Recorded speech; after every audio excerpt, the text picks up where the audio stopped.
Olá pessoal, tudo bem?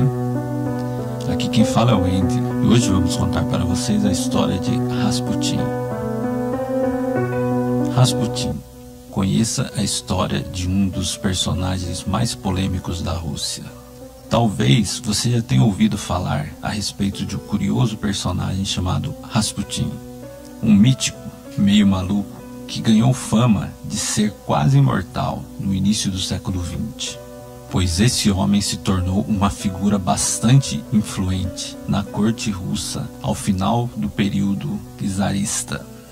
E foi o poder conquistado junto aos monarcas e o ciúme que a sua posição inspirava que indiretamente provocaram a sua trágica morte no inverno de 1916.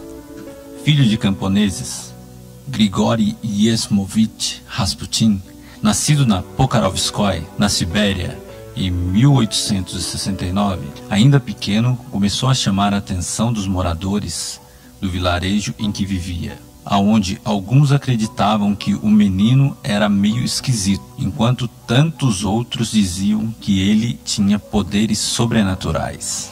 Na adolescência, Rasputin foi para o monastério de Verkhovtya, nos Montes Urais, com o objetivo de se tornar um monge. No entanto, ele nunca completou os estudos, se casando aos 19 anos com Praskovia Fyodorovna, com quem teve 3 filhos. Em 1906, Rasputin se mudou para São Petersburgo e apenas 2 anos depois ele foi apresentado ao czar Nicolau II e sua esposa, Alexandra Fyodorova. Foi aí que Rasputin começou a ganhar fama. O monge foi procurado pelos czares que estavam desesperados para encontrar uma cura para seu filho Alexei, herdeiro do trono. O menino sofria de hemofilia, uma condição hereditária que afeta a coagulação do sangue. E Rasputin se tornou a única pessoa que foi capaz de parar o sangramento do príncipe cada vez que ele se machucava. Hoje se especula que o poder de cura do monge estaria em suas habilidades em acalmar o príncipe, baixando sua pressão sanguínea e, consequentemente, os sangramentos do menino. Uma das possibilidades é que Rasputin fizesse uso de hipnose para isso, mas não falta rumores que o mítico maluco empregava a magia negra para tratar de Alexei.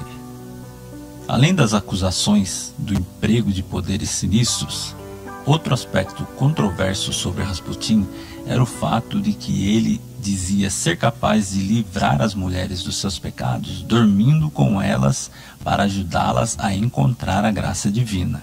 E ao longo de sua vida não faltaram seguidoras, assim como muitas acusações e desavenças por conta de seu comportamento devasso. Ainda assim, após a primeira cura, Rasputin ganhou a confiança da czarina e durante os 5 anos seguintes passou a exercer grande influência sobre o tratamento de Alexei. O problema é que, apesar do comportamento indecente e incontrolável, o monge assumiu o papel de conselheiro pessoal da czarina, e a pobre mulher defendia sua presença na corte, na crença de que Rasputin era a única pessoa capaz de salvar a vida de seu filho. Como você pode imaginar, não demorou muito até a sua presença no palácio, assim como o tempo que ele passava com Alexandra, acabasse por gerar duras críticas e infames rumores contra a família real.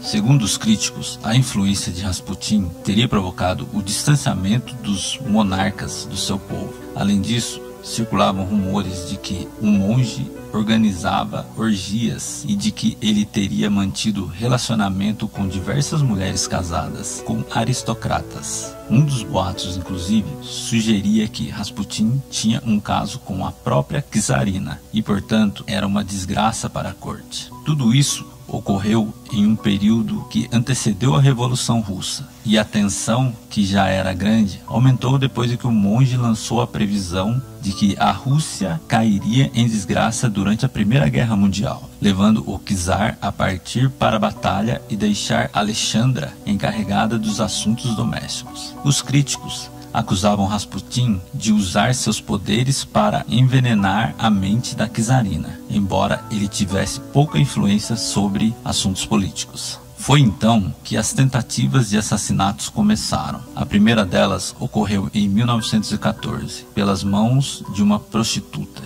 que esfaqueou Rasputin. Dizem que suas entranhas caíram no chão, enquanto a moça gritava que havia matado o anticristo. Mas o monge milagrosamente sobreviveu. Depois, em 1916, um grupo de nobres elaborou um plano mais bem organizado, que eventualmente acabou funcionando.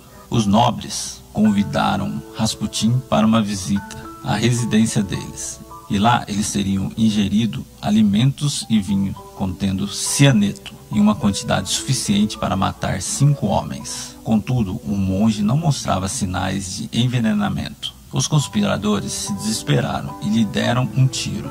No entanto, segundo relatos, Rasputin estava caído no chão e sem pulso, quando, de repente, abriu os olhos e saltou violentamente contra os seus agressores, tentando estrangulá-los. Então, os demais nobres também dispararam vários tiros contra o monge, e para garantir que dessa vez ele não voltaria do mundo dos mortos, o espancaram brutalmente. Dizem ainda que os agressores cortaram o pênis de Rasputin antes de enrolar o homem em um tapete e jogá-lo no rio Neva, que estava praticamente congelado. O cadáver foi recuperado 3 dias depois, e o relatório da necrópsia apontou que Rasputin, surpreendentemente, ainda parecia estar vivo quando seus assassinos se livraram dele, e que ele provavelmente morreu afogado ou devido à hipotermia. Contudo, curiosamente, um pouco antes do atentado, Rasputin teria dito ao czar que, se ele morresse pelas mãos de desconhecidos, tanto o monarca como seu filho continuariam governando a Rússia nos próximos séculos. Por outro lado,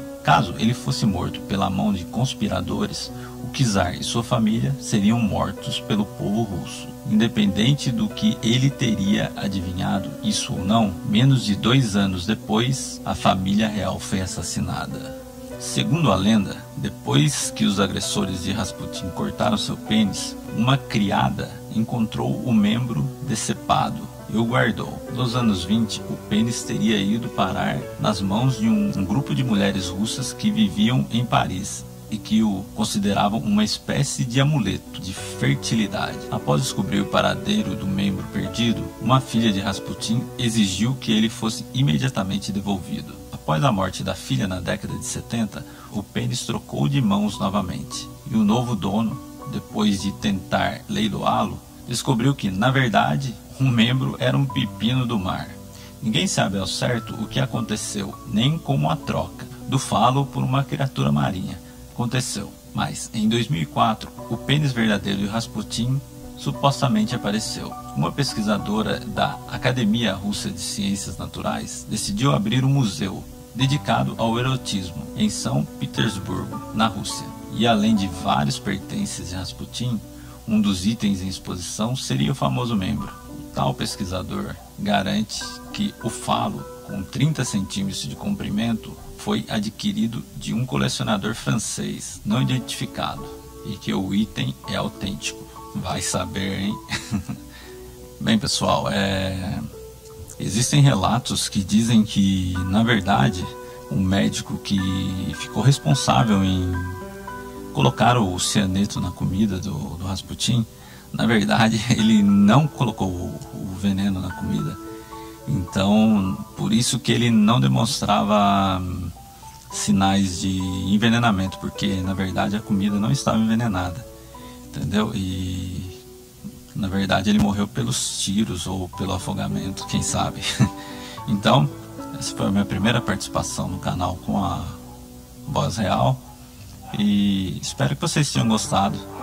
Então, para quem gostou, dê um like, compartilhe, clique no sininho, se inscreva no canal, e muito obrigado por terem acompanhado mais essa história no canal.